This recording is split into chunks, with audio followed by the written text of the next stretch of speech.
Sundan natin yung ating quail egg. Yung siling pula.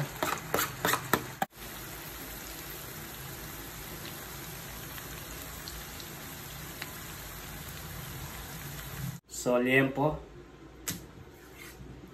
Ihiwain lang natin ng ganyan. Cubes natin pero big. Pag niluto natin mamaya is visible. Ayan. Set aside muna natin. Onion. Para pag pinakuluan natin is manuot na yung lasa. Pati lang sa gitna. Okay na sana, no?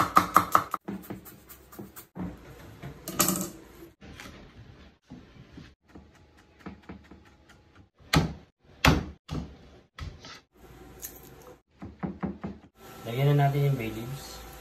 One peppercorn. Then pakukuluan muna natin.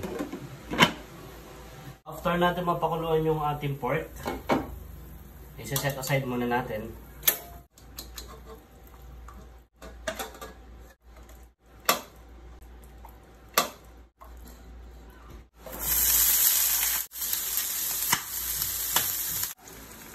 Golden brown na po.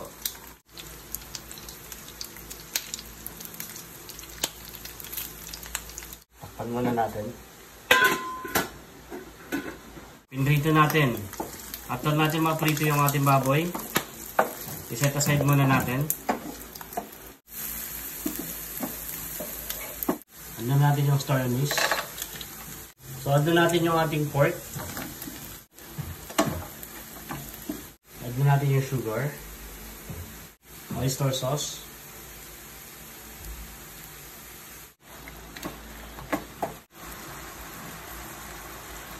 Add natin yung ating quail egg.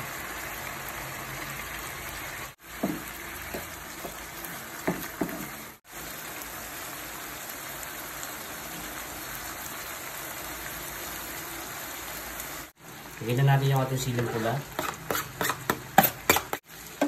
Okay, pag tuyo na yung ating pork, pag wala na siyang sauce, pwede natin ilagay yung ating spring onion. So, mga konti pa. So, ito yung panito siya ng mga 1 minute. Ilalagay na natin yung ating sesame seeds.